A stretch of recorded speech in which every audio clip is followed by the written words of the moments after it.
Bonjour. Citoyen TV, la chaîne de l'Afrique digne et de sa diaspora, vous présente les brèves. Au sommaire, diaspora, mobilisation du 19 septembre 2015, actualité au Soudan, Burkina Faso et pour finir, actualité en Chine. Côte d'Ivoire et diaspora, 19 septembre 2002, 19 septembre 2015, cela fait aujourd'hui 13 ans que le peuple de Côte d'Ivoire est terrorisé, tué, éventré, emprisonné par les hommes de Dramane Ouattara. RIP à tous nos martyrs, courage à tous nos combattants de la liberté, la lutte continue, nous vaincrons. Désobéissance civile, ne cherchez pas à ressembler à quelqu'un. Chaque être humain a quelque chose de spécial et d'unique en lui qui sert forcément à la nation et à l'humanité. Chaque époque a sa lutte, ses moyens de lutte, les risques et les difficultés de la lutte. Cherchons à découvrir ce que Dieu a placé en nous pour servir notre peuple. Évitons les comparaisons, les époques ne sont pas les mêmes, restent mobilisés. 19 septembre 2002, la Côte d'Ivoire a été victime d'une tentative de coup d'État qui s'est dépouillée dans une longue réunion meurtrière et dévastatrice. Contre toute attente, la France a non seulement refusé d'appliquer l'accord de défense qu'il a lié la Côte d'Ivoire pour voler à son secours, mais elle a pris la tête d'une grande coalition internationale pour affaiblir puis déposer le régime du président démocratiquement élu, le président Laurent Gbagbo, le 11 avril 2011. Depuis cette date, un régime autocratique règne en Côte d'Ivoire sous le regard de la violence des autorités françaises. Des milliers d'Ivoiriens sont assassinés, en exil, prisonniers politiques et leurs avoirs confisqués sans que cela ne gêne outre mesure.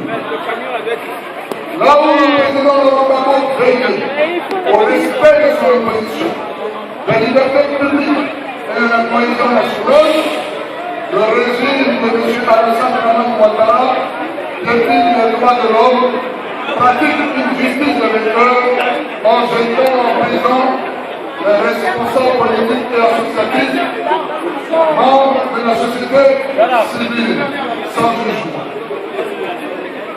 Plus de 400 prisonniers politiques attendent dans des conditions inhumaines que justice leur soit faite, parmi lesquels Mme Sima Elie-Lago, vice-président du RPI, M. Rida Kassim Moïse, vice-président du RPI, M. Kassoua Adou, vice-président du RPI, M. Donald Dede, vice-président du RPI, M.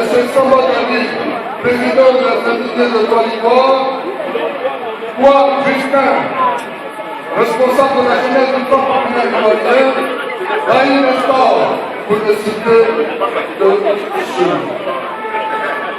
Ouattara met également en péril la réconciliation nationale par la mise en place d'une politique de rattrapage ethnique exclusionniste en faveur des ressortissants du nord de la Côte d'Ivoire. Le processus électoral qui s'annonce est celui de tous les dangers. La commission électorale indépendante a suivi et le conseil constitutionnel sont à la solde du camp Ouattara. Les droits de l'opposition significative sont bafoués. Le 9 septembre 2015, le conseil constitutionnel a décidé que l'éligibilité de M. Ouattara à l'Assemblée au mépris de l'article 35 de la Constitution ivoirienne. En effet, cet article ne permet pas au président Ouattara de se présenter aux élections présidentielles. Suite aux accords de Pretoria, le président Laurent Gbagbo a rédigé l'article 48 de la Constitution pour rendre éligible M. Ouattara, et ce pour un seul mandat. Et lorsque M. Ouattara n'a pas été éligible de provoquer le vote pour modifier dans le Conseil de la Constitution, il convient de la respecter. Sans quoi, la Côte d'Ivoire court au devant des crises de déficit. le président Hollande, suite aux événements de Ouagadougou qui a chassé le pouvoir, le président Compaoré n'a eu cesse de rappeler la nécessité de respecter les constitutions nationales au cours de ce voyage en Afrique.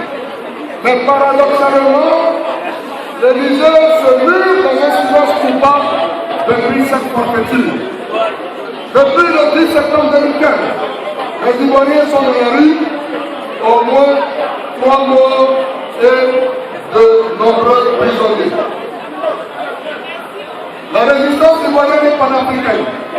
S'étonne du silence assourdissant du Parti socialiste français. Parti qui prône pourtant les valeurs humanistes de solidarité, des droits de l'homme et des libertés démocratiques. La résistance ivoirienne et panafricaine interpelle le Parti socialiste français sur ses devoirs de parti de gauche et l'invite à entendre les cris de détresse des démocrates ivoiriens en le soutenant dans leur combat quotidien. La résistance ivoirienne et panafricaine appelle les responsables socialistes français à convaincre le président Hollande sur la nécessité d'intervenir sans délai en Côte d'Ivoire en vue d'éviter une énième crise. Solidaire du peuple burkinabé, dont le processus de transition a mis à mal et mis à mal par un coup d'État, le programme, la résistance ivoirienne et panafricaine invite le Parti socialiste à mettre en œuvre pour soutenir le combat du peuple burkinabé. Je vous remercie. Tout de suite, actualité au Soudan. Obtenir la signature des deux côtés pour l'accord de paix a été difficile, mais les médiateurs craignent que la mise en application actuelle ne soit encore plus dure. Les projets comportent l'unification de deux armées qui se combattent depuis plus de 20 mois, le retrait des forces ougandaises qui combattent aux côtés du gouvernement et la démilitarisation de Djouba. Les deux côtés disent qu'il y a eu du progrès. Il s'agit aussi de l'arrangement transitoire de sécurité que nous modifions pour le mettre en place afin qu'il ouvre la voie à la formation d'un gouvernement d'unité nationale de transition. Je pense que nous avons très bien progressé. Nous travaillons sur les mécanismes pratiques pour mettre fin à la guerre et aller de l'avant et aussi poser les fondations pour la mise en place de l'accord. C'est à Djouba que les combats ont commencé en décembre 2013 et la ville reste un point de friction. Le président Salva Kiir souhaite garder 17 000 soldats dans la capitale. L'opposition n'en veut que 2 000. Les deux côtés ne sont aussi pas d'accord sur le lieu du commandement commun de l'armée unifiée. À Djouba, fief de Salva Kiir, ou à Pagak, siège de l'opposition. L'une des options pourrait être d'avoir des sièges dans les deux villes.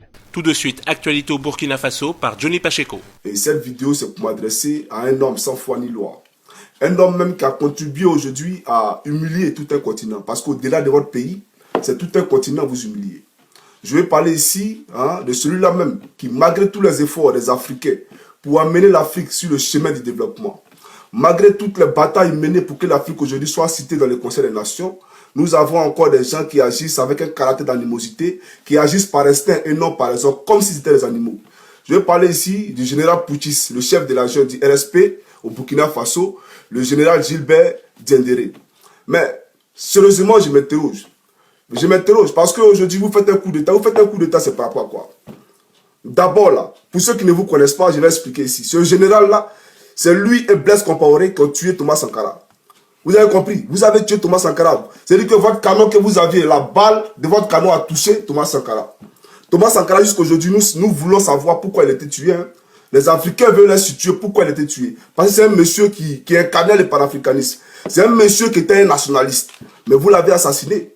Vous comprenez? Et aujourd'hui, vous faites un coup d'État. Mais au Burkina Faso, là, le peuple s'est levé et allé dans la rue pour réclamer l'état des droits, pour réclamer l'équité entre les peuples, l'égalité des chances partout dans les universités, dans l'administration, etc., etc. Mais aujourd'hui, nous avons un gouvernement de transition. Tandis que le président est en train de bien batailler pour qu'on puisse avoir une élection ouverte à tous, mais vous levez, vous prenez des armes comme si nous étions dans la jungle. Mais écoutez, les armes là, que vous avez là, c'est pour servir le peuple, et non pas pour venir contre le peuple. C'est une réalité. Vous prenez ces armes là, vous tirez sur la population, vous séquestrez, vous prenez en otage un président qui est en exercice, mais ça ne se fait pas. Vous les prenez en otage, lui et ses ministres, c'est par rapport à quoi nous voulons savoir.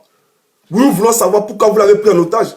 D'abord, ce que les gens ne savent pas, c'est que ce monsieur-là, ce général Gilbert là, lui, c'est l'homme de main de Blaise Compaoré. Et vous, Burkinabé, ça je vous le dis, hein, c'est-à-dire que l'erreur que vous avez commise là, l'erreur là, c'était de laisser Blaise Compaoré aller en Côte d'Ivoire. Vous auriez dû l'attraper et le mettre en prison. Parce que tant que celui-là sera en Côte d'Ivoire, vous n'aurez pas la paix chez vous. Je suis navré de vous le dire, mais la Côte d'Ivoire a servi de base arrière pour la déstabilisation de votre pays. C'est une réalité. Vous ne verrez aucunement Alassane Dramane Ouattara devant les médias condamner le coup d'État qui a eu lieu chez vous. Hein. Il ne l'a pas condamné. Tandis que tous les présidents ici le condamnent. Lui, il n'a pas condamné ça. Parce que lui et Blaise Compaoré sont à la base de ce coup d'État-là. Le monsieur, c'est général là, mais c'est l'homme de main de Blaise Compaoré. Parce qu'ils savent que si le président Kafando là, hein, il gagne les élections, il va les traduire devant la justice. Et s'ils sont traduits devant la justice, mais c'est tous qui vont couler. C'est une réalité. Alors je dis, qu'est-ce qu'il faut faire? Il faut l'enlever. Parce que vous l'avez enlevé, nous sommes à quelques jours des élections. Vous l'enlevez, ça résume à quoi? Vous êtes les hommes politiques. Vous dites que vous êtes un militaire, vous êtes un général. Donc restez dans votre posture d'homme militaire. Là. Mais vous venez, vous prenez les armes pour venir faire quoi? Pour changer quoi? Nous voulons savoir. On n'a pas besoin de ça. Ça, c'est des comportements à proscrire en Afrique. Le coup d'État n'a pas fini. Nous sommes toujours là à accuser les Occidentaux. Mais regardez vous-même comment vous agissez. Vous êtes prêts à prendre des armes pour tuer vos propres parents. Pourquoi? Nous sommes fatigués de ça. Changez de mentalité, changez de comportement. Et vous-même là, vous avez votre histoire. Aujourd'hui, certains Burkinabés disent que oui, la Jossi Gang, le Johnny Pacheco ne nous aime pas. Ils disent que non, je ne sais pas qu'ils ne vous aiment pas. Le problème, là, je vous l'ai dit, que les politiques burkinabés ont contribué à déstabiliser la Côte d'Ivoire sous Gbagbo Laurent. Parce que sous Gbagbo Laurent, si vous ne le savez pas, c'est le général Gilbert, comme on appelle ça, qui aujourd'hui au pouvoir au Burkina Faso, c'est lui qui a entraîné les IB. C'est lui qui a entraîné les Ouattao, les Kone Zakaria, les Fofia, etc. au Burkina Faso. Quand IB disait avant qu'on le tue, que l'État burkinabé nous a donné des villas et des maisons, et nous a permis de nous entraîner, c'est ce monsieur-là qui les a entraînés. Donc comprenez aujourd'hui que les patrons même de la rébellion en Côte d'Ivoire sont aujourd'hui en train de faire surface au Burkina Faso. Voilà, tout se dessine. Vous comprenez? Donc, vous avez commis une erreur. L'erreur, c'était de laisser Blaise Compaoré aller en Côte d'Ivoire. Parce que tant que Blaise Compaoré sera en Côte d'Ivoire, vous n'aurez pas la paix chez vous. C'est une réalité. Alors, j'aimerais dire ici à ce général-là, nous, sérieusement, hein, nous, Africains, c'est ce genre de comportement, nous sommes fatigués. Aujourd'hui, là, nous dénonçons Boko Haram. Nous dénonçons Boko Haram. Si tu avais tellement la force, là, quand les Occidentaux sont venus tuer Kadhafi, là, tu allais prendre ton armée, là, pour aller leur dire non. Tu comprends? Mais tu n'as pas fait ça. Si tu avais la force, là, quand on venait bombarder les Ivoiriens, là, tu allais prendre ton armée pour venir dire non. Mais tu ne pouvais pas dire non en Côte d'Ivoire, puisque c'est toi-même qui as contribué à déstabiliser la Côte d'Ivoire. Voilà. Et il faudrait qu'on fasse la nuance ici. J'ai dit que Blaise Compaoré et ses hommes ont contribué à déstabiliser la Côte d'Ivoire, pas le peuple burkinabé. C'est pas le peuple burkinabé qui a contribué à déstabiliser la Côte d'Ivoire. J'ai dit plutôt que Blaise Compaoré. Alors, cher ami, nous aimerions te demander simplement de ne pas te foutre des Africains. Pensez-nous honte pour l'Afrique. Et pour finir, actualité en Chine. Le ministre des Affaires étrangères chinois a donné une conférence de presse concernant la visite du président Xi aux États-Unis la semaine prochaine. Le président Xi Jinping a prévu de se rendre à Seattle ainsi qu'à Washington. À Seattle, il est convié à un banquet de bienvenue organisé par le gouvernement local en coopération avec d'autres organisations. Le ministère a annoncé que le président Xi prononcera un discours important sur les relations sino-américaines. Il rencontrera ensuite les autorités locales et fédérales avant de prendre part à 2 conférences. L'une se tiendra en présence de gouverneurs de provinces chinoises et d'États américains, tandis que l'autre réunira des entrepreneurs. À Washington, le président américain Barack Obama a organisé une série d'événements qui comportent une cérémonie de bienvenue, des discussions bilatérales, un banquet officiel et une conférence de presse commune. Le président chinois sera également l'invité d'un déjeuner de bienvenue, en présence du vice-président Joe Biden, du secrétaire d'État John Kerry ainsi que des membres du Congrès. La 3e et dernière escale pour le président Xi Jinping se fera à New York, où il assistera aux célébrations organisées à l'occasion du 70e anniversaire de la Fondation des Nations Unies. Le 28 septembre, le président chinois s'adressera pour la première fois à l'Assemblée générale des Nations Unies. Citoyen TV, la chaîne de l'Afrique digne et de sa diaspora, vous a présenté Les Brèves.